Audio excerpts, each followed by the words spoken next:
Bonjour à tous et à toutes.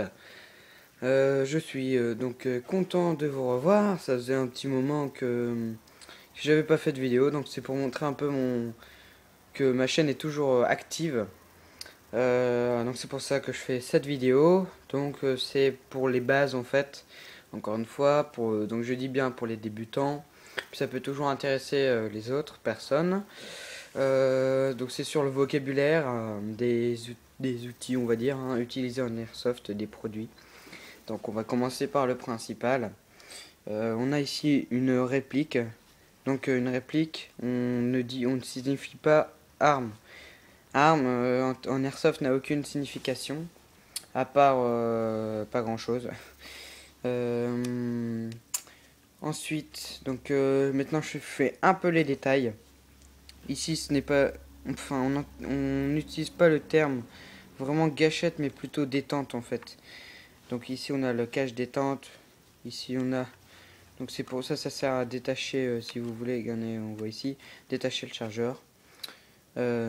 L'accroche sangle ici, ici, et ici aussi. Ensuite, on a la crosse ici qui est à l'origine pleine contre une crosse télescopique repliable.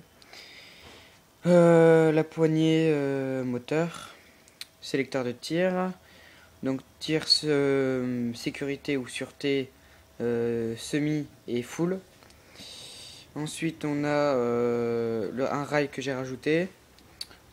Ici on a le viseur d'origine. On a ici je sais pas comment on pourrait dire, mais moi je dis la poignée de rechargement ou enfin vous dites ce que vous voulez, hein. Ensuite ici on a le cache-flamme et pas le canon. L'organe de visée numéro 2, le garde-main. Ensuite on passe au verso, pardon. Il n'y a pas grand chose de plus, je pense. On a l'éjection de douille, mais ça c'est pour les armes réelles. Donc on n'est pas dans ce terme-là. Voilà, c'est tout. Je pense que j'ai fait un peu le tour, hein, très rapidement. Ensuite on a le hop-up qui est dans une des précédentes vidéos que j'ai déjà faites pour expliquer comment ça marche. Ensuite, comment est alimentée cette réplique? C'est une réplique. Alors, pour ça, il y a beaucoup de personnes qui me le reprochent. Enfin, c'est pas vraiment un reproche qu'on pourrait faire en fait. Moi je dis AEG.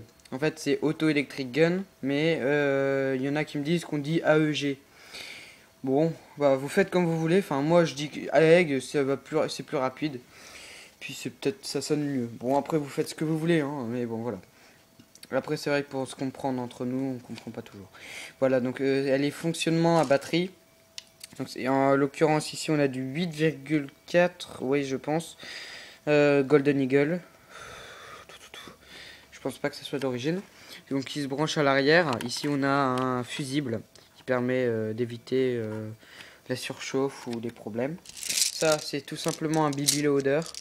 Donc le principe c'est simple.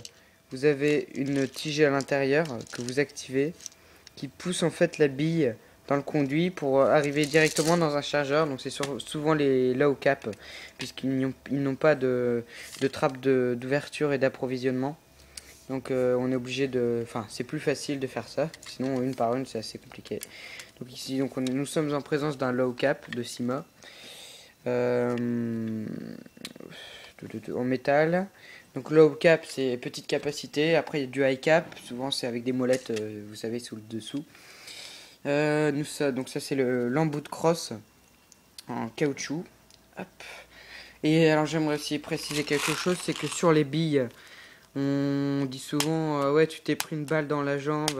Enfin on dit, moi je dis pas ça, mais les airsofters débutants ou qui ne connaissent pas encore grand chose disent souvent tu t'es pris une balle. Or vous voyez bien, ce n'est pas une balle, ça n'a pas la forme du tout, c'est une bille. En l'occurrence ici du 0,20 g. C'est mon choix. Après c'est généralement du 25, mais moi je préfère le 20. Voilà. J'aimerais réexpliquer un peu. Bon, Blaze39 l'a déjà fait, mais un peu les bases pour mes abonnés, pour donner des infos, hein, à tout le monde. Je vous conseille, c'est pas un conseil, c'est une obligation. Je vais pas vous donner des ordres, mais vous faites comme vous voulez. Si vous voulez avoir un œil de moins ou deux yeux même de moins, C'est vous qui voyez, mais je vous conseille vivement de mettre des lunettes de protection. Que ce soit masque grillagé ou lunettes optiques, lunettes de protection en glace. Franchement, je vous le conseille, hein, c'est même pas c'est même pas facultatif. Pareil, des protections pour les dents, la lèvre, une dent ça vous cher, alors je peux vous dire une dent qui moisit à cause d'une bille dans les dents, c'est un peu dommage. Voilà. Donc pour les différents types, ça je ferai une nouvelle vidéo. La précédente vidéo a été, comment dire, un peu ratée. Enfin, je pense que je suis allé un peu trop vite, j'ai pas fait le point sur tout. Donc voilà, merci en tout cas pour les 123 abonnés que je viens de regarder maintenant. 123 abonnés, oui, la dernière fois nous en étions à 50 abonnés. Donc c'est pas mal, c'est franchement un bon truc. Donc pour l'instant, on va continuer comme ça, hein, c'est parfait. La prochaine vidéo, ça sera sur soit une partie, soit un montage pour les 120 abonnés. Voilà, salut!